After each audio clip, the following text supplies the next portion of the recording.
24 घंटे में केवल 3 घंटे ही बिजली मिलती है। मंत्री जी कुछ कीजिए, मंत्री जी कुछ करें। उससे पहले उन्होंने जय श्री राम का नारा लगाया और गाड़ी में बैठकर चलते बने।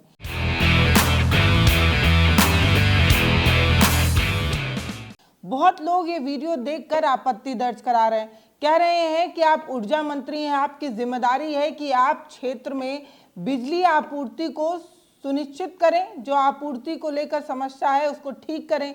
लोग बिजली की कमी से काम नहीं कर पा रहे हैं। व्यापारी उन्हें घेर कर ये बता रहे थे कि मंत्री जी बिजली नहीं आती है, 24 घंटे में केवल 3 घंटे ही बिजली आती है। मंत्री जी हाँ ठीक है ठीक है ठीक है करते हैं। उसके बाद जय श्री राम जय बजरंग बली का नारा लगाते हुए गाड़ी में बैठ जाते हैं।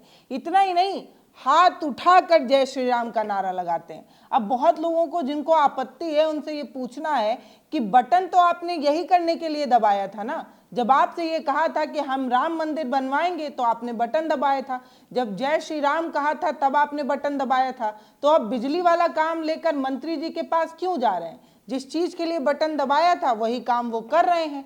तो अब आपको नाराजगी है, अब आप आपत्ति दर्ज करा रहे हैं। दरअसल पूरा मामला क्या है वो आपको तसल्ली से बताएंगे, लेकिन उससे पहले अगर आपको बिजली की समस्या है तो जय श्री राम, अगर आपको पानी की समस्या है तो जय श्री राम, अगर आपको किसी भी तरीके की समस्या है तो जोर से हाथ उठाकर जय श्री राम का नारा लगा दीजिए। काहे? इसलिए कि आपने इसी के लिए मंत्री विधायक टाइप नेताओं को चुना है, इसीलिए तो आपने संसद और विधानसभा भेजा है। अब अगर आपका काम नहीं होता है तो आप लोग जो है वो सोशल मीडिया पर आकर नाराजगी व्यक्त करने लगते हैं। कहते हैं कि हमारे मंत्री जी हमारी बात सुन नहीं रहे हैं, मंत्री जी गाड़ी में बैठकर चले जा रहे हैं। मंत्री जी आपकी बात सुन रहे हैं लेकिन उन्हें जो करना है वो वही कर रहे हैं। अब बड़ी बात यह है कि जो हमारी जिंदगी की नैया को पार लगा सकता है वो हमारे लिए बिजली नहीं ठीक करा सकता क्या? जो हमारी जिंदगी की नैया को पार लगा सकता है वो छोटी बड़ी समस्या को पार नहीं लगा सकता। धर्म से सब कुछ ठीक हो सकता है और जय श्री राम सबका भला कर सकते हैं। अगर बिजली की कमी है तो आप जय श्री राम के यहाँ जाइए, राम जी के यहाँ विन्नती कीजिए, फरियाद लगाइए, वही आपका भला कर पाएंगे, क्योंकि उन्हीं के भरोसे हमने नेताओं को चुना था। चुनाव से पहले तो किसी भी नेता से आपने उनकी जिम्मेदारी के लिए सवाल तो पूछा नहीं था, ना किसी नेता को काम करने के लिए वोट दिया था। आपकी धार्मिक इच्छाएं पूरी हो रही थी इसलिए आपने वोट दिया था। अब आपकी काम को ठीक से नहीं हो पा रहा है तो इसलिए नाराजगी क्यों हो रही है? अयोध्या में मंदिर बन ही गया है इसलिए खुशी मनाइए। अब विरोध करने से फायदा क्या है? पूरा मामला सुल्तानपुर का है, जब ऊर्जा मंत्री AK शर्मा बिजली की समस्या को लेकर जो लोग वहां पर इकट्ठा थे वो अपनी बिजली की समस्या बता रहे हैं। अरे मंत्री जी सिर्फ 3 ही घंटे बिजली आती है, 24 घंटे में 3 घंटे ही बिजली आ रही है, हम बहुत परेशान हैं। व्यापारी लोग अपनी परेशानी बता रहे हैं, मंत्री जी हाँ ठीक है ठीक है ठीक है सुन रहे हैं। माला वाला जो मिलता है वो सारा स्वागत लेते हैं। उसके बाद जय श्री राम जय बजरंग बली का नारा लगाते गाड़ी पर बैठकर चले जाते हैं। ये वीडियो बहुत तेजी से वायरल हो रहा है। कहा जा रहा है कि जौनपुर से सुल्तानपुर जा रहे थे, रास्ते में सूरापुर कस्बे में व्यापारियों ने गाड़ी को रोका। मंत्री जी को अपनी समस्या बताने के लिए कहा कि मंत्री जी बिजली की बहुत कटौती हो रही है, बिजली कटने से हम बहुत परेशान हैं, व्यापारी लोग अपना काम नहीं कर पा रहे हैं। मतलब बिजली रहेगी तभी तो कोई काम हो पाएगा ना, मशीनें चलानी होती हैं और भी बहुत सारे काम जो आप नहीं सोच सकते वो बिजली के बदौलत ही होती है। अगर आज यहाँ पर लाइट ना जल रही होती तो शायद मैं वीडियो भी ना शूट कर पाती। तो बिजली हमारे लिए बहुत बड़ी ज़रूरतों में से एक है। अगर बिजली नहीं है तो सारा काम ठप है। इसीलिए व्यापारी जो है वो गाड़ी को रोक कर मंत्री जी को बता रहे हैं कि मंत्री जी 24 घंटे में केवल 3 ही घंटे बिजली आती है। उत्तर प्रदेश में ये हाल है जहां योगी जी की सरकार है और वो 24 घंटे बिजली देने की बात करते हैं, कस्बे के विकास की बात करते हैं और ये कहते हैं कि भाई साहब उत्तर प्रदेश का चौतरफा विकास होगा, विकास में बिजली का क्या रोल होगा? क्या बिजली के बिना ही उत्तर प्रदेश का विकास होगा? अब व्यापारी लोग मंत्री जी की गाड़ी रोक कर ये कहते हैं कि महोदय 3 घंटे ही बिजली आती है।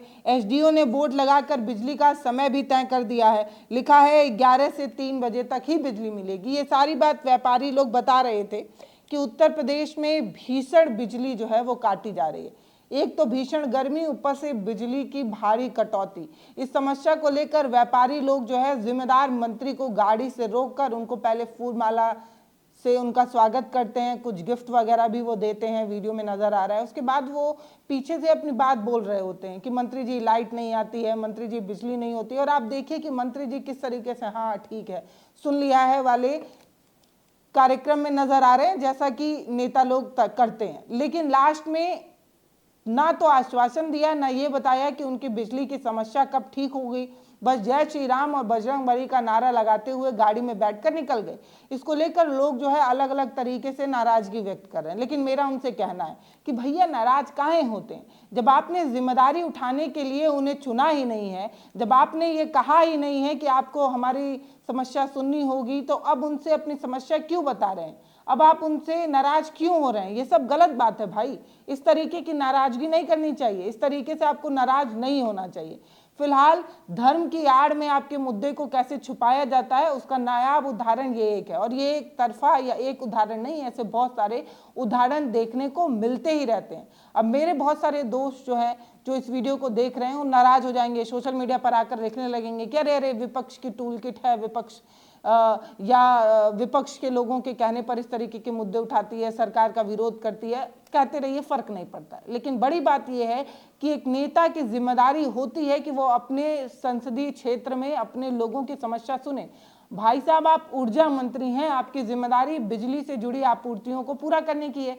नहीं कर सकते तो एटलीस्ट समस्या तो सुनिए, तभी तो समाधान निकाल पाएंगे। जब समय मिलेगा तब निकाल पाएंगे। लेकिन मंत्री जी के पास इतना भी समय नहीं है कि वो ठहर कर आपकी समस्या को सुन पाए, हाँ ठीक है हो जाएगा ये भी कह दें। ये भी कहते नजर नहीं आ रहे हैं, वो सिर्फ टाल मटोल करते नजर आ रहे हैं। ये वीडियो बहुत तेजी से वायरल है। ये कहा जा रहा है कि ऊर्जा मंत्री AK शर्मा बिजली की समस्या की शिकायत को नहीं सुन रहे हैं। जवाब में मंत्री जी हाथ उठाकर जय श्री राम और जय बजरंगबली का नारा लगाकर निकल जा रहे हैं। बहुत परेशान है, पूरे पूरे बीमारी परेशान है। केवल 3 घंटा बिजली मिल रहा है, 3 घंटा 10 मिनट। 24 घंटे 3 घंटा बिजली मिल रही है सर। SDO बोर्ड लगा के बैठा है कि 11 बजे 4 बजे तक मिलेगी, उसके बाद नहीं मिलेगी। हनुमान जी प्रसाद से चढ़ा के लगा रहे हैं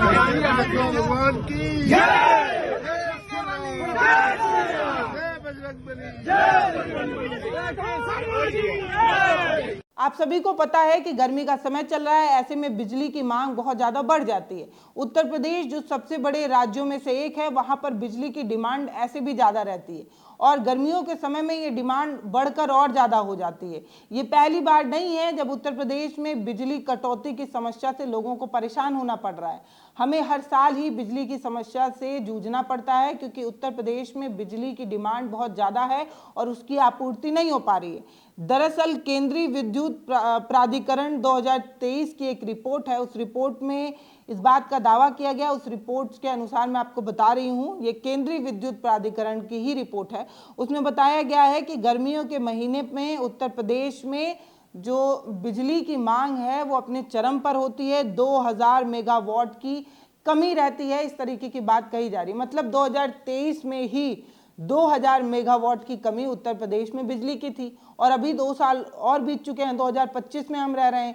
तो ये जो 2000 मेगावाट है वो हो सकता है कि 2200 या 2300 मेगावाट हो गया हो, क्योंकि जनसंख्या भी बढ़ रही है। लोग जो है वो बिजलियों का इस्तेमाल भी ज़्यादा कर रहे हैं। जिन घरों में AC नहीं है उन घरों में 2 सालों में AC भी लगा होगा। बहुत सारे बिजली की सामानों को भी खरीदा गया होगा, इंस्ट्रूमेंट वगैरह खरीदा गया होगा। बहुत सारे लोग AC लगवाए होंगे, बहुत सारे लोग इंडक्शन लगवाए होंगे, या बिजली के बहुत सारे उपकरण जो लगातार डिमांड में आते हैं उन सभी को खरीदा गया होगा इन 2 सालों में। तो डिमांड और ज़्यादा बढ़ी होगी, ऐसा कहा जा रहा है। कहा जा रहा है कि 2023 से ही बिजली की समस्या को लेकर उत्तर प्रदेश जूझ रहा है, लेकिन उस समस्या पर ठीक से काम नहीं हो पा रहा है।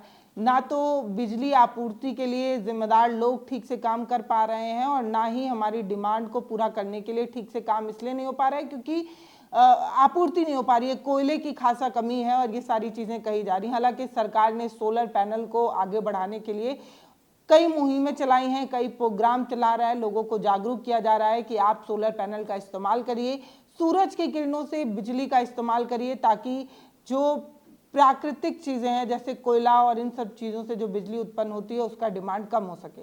फिलहाल ये जागरूकता बहुत कम लोगों तक पहुंच रही है। लोग अभी उतने क्रांतिकारी तरीके से सोलर पैनल का इस्तेमाल नहीं कर रहे हैं। क्यों? लोगों के ना तो लोग जागरूक हो पा रहे हैं, ना सरकार उन लोगों तक अपना ये अभियान पहुंचा पा रही है। फिलहाल ये वीडियो जिन तक पहुंच रहा है उनसे यही कहना है कि इस वीडियो पर नाराजगी व्यक्त करने से अच्छा है कि दोबारा जब चुनाव आए तो बटन दबाते वक्त ये बात ध्यान में रखिए कि आप किन मुद्दों पर वोट कर रहे हैं। जब आपको मंदिर मस्जिद पर ही वोट करना है, आपको 80 बनाम 20 पर ही वोट करना है, आपको इस बात की चिंता है कि कहीं वो 20 वाला आपसे आगे ना निकल जाए, इस चिंता में जब आप बटन दबाते हैं, आपकी धार्मिक भावनाएं बार बार आहत होती हैं, जब आपको हिंदू खतरे में लगता है, तो फिर बिजली की समस्या लेकर मंत्री जी के पास क्यों जाते हैं? आपके समस्या का तो समाधान हो ही गया है, तो अब अपनी समस्या के समाधान पर मुस्कुराइए और बिजली की समस्या को भूल जाइए। और अगर आप ऐसा नहीं कर पाते हैं, चुनाव के समय में पॉलिटिक्स या नेताओं या पार्टियों द्वारा चलाए गए एजेंडे में आप फंस जाते हैं और बटन दबाने के बाद आपको जब अपनी समस्या याद आती है तो आप बैठकर रोते हैं, तो एक बात याद रखिएगा कि 5 साल का समय बहुत होता है और इस 5 साल में आपके पास बहुत सारी समस्याएं आएंगी जिसका समाधान आपको अपने नेता से ही निकलवाना है। तो ऐसे जिम्मेदार नेता को वोट दीजिए जो आपकी समस्या पर समाधान कर सके, आपकी समस्या को सुन सके। हर बार जय श्री राम और जय बजरंग बली का नारा काम नहीं आता है। लोगों को कष्ट होता है जब वो अपनी समस्याओं से जूझ रहे होते हैं और मंत्री जी अपने उसी पुराने रवैये पर अडिग रहते हैं, तो लोगों को पीड़ा होती है। फिलहाल ये वीडियो बहुत तेजी से वायरल हो रहा था तो मैंने सोचा आपके साथ साझा किया जाए। ये वीडियो सिर्फ एक बानगी है, इससे बड़ी बड़ी कहानियां हमारे सामने आती रहती हैं।